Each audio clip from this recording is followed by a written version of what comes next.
Hi there, Fiona and Kate from Core Confidence. And this month we've been talking all about building relationships. And today we're going to delve into developing your unique communication style, how you're going to be received, how you're going to be in good exchange with people as you enter a conversation or remark on something or engage in a way that makes you both feel as though you're contributing, but also that you're really heard.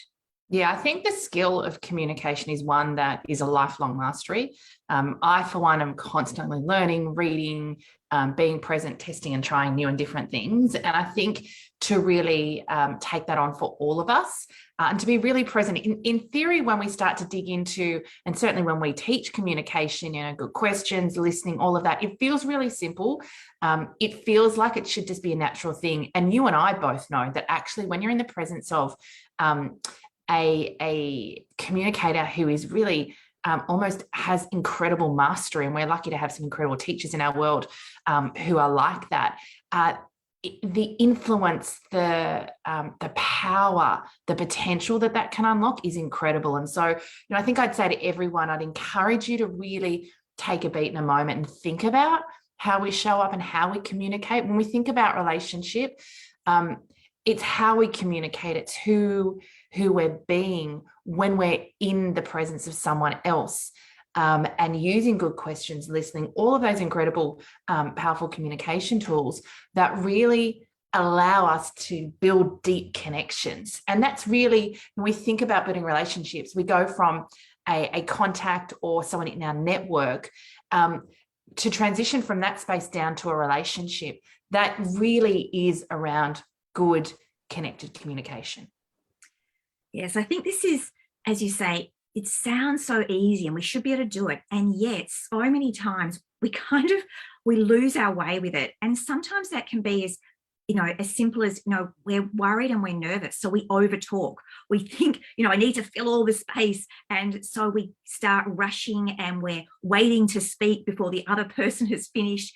And there's almost too much talking because we're nervous and worried about things. And I think the problem, for listening, we're often worried about, am I going to, is it going to be too quiet? Am I going to be heard?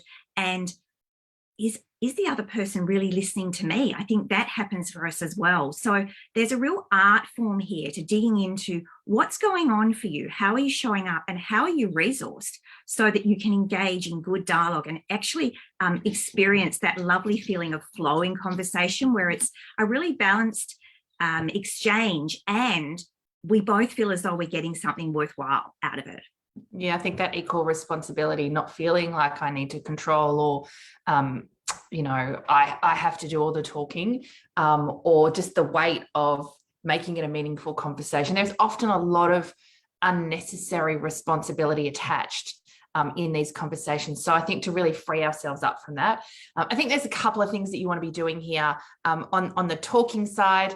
Preparation is always powerful. And I think sometimes we underdo this and we do nothing and we walk into meetings and kind of wing it. Other times we way overdo it, right? And that's often when we're stressed and a little bit worried about what we're going to say and how we're going to be received. And so preparation is always key, even if it's just a pen and a couple of bullet points ahead of the conversation going in. That's really going to mean that you're far clearer about the messages that you want to get across.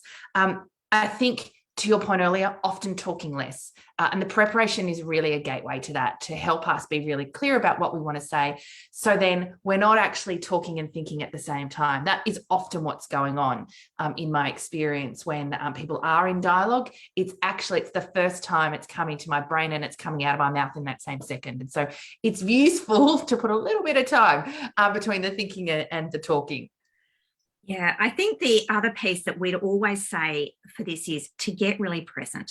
We know the power of presence and what a gift that is to someone else. When you can feel that someone is really listening to you and really present, it just changes the tone and the depth of the conversation. To this point about relationships is about deepening our level of communication and the way in which we're, creating rapport with people. So I think this willingness to be really present allows us to slow down a bit from a talking point of view, but it also allows us to do that real listening and to be available to the conversation, not wanting to jump in with our response to everything, but really taking it on board, listening, and then having little pauses, having places where we just stop a lot so we can feel a response, so we can actually sense what's going to be useful here rather than maybe our default assumptions about what it would be. And I think that exchange, that feeling that's created in that moment, that's that beautiful sense of, wow, I'm with someone who really cares about me, and I'm actually engaged in something that feels worthwhile and meaningful. Yeah, I mean, what really is present for me in this conversation right now is communication is about connection.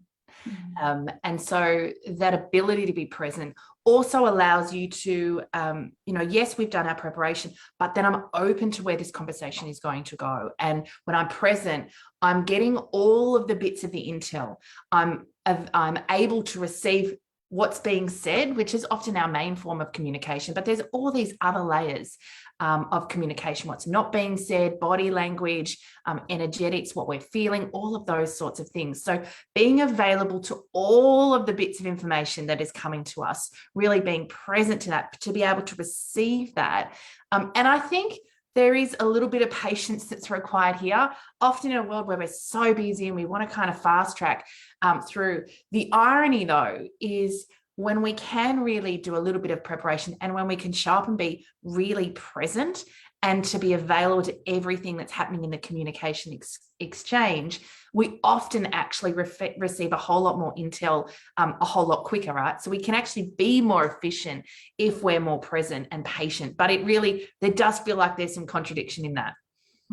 Yeah, I love this conversation. So much to dig into around communication and so much gold here. If you've enjoyed this confidence conversation, and you'd like to share it with colleagues and friends, tag them in the post below. And if you'd like to learn more about core confidence, go to our website, coreconfidence.com.au.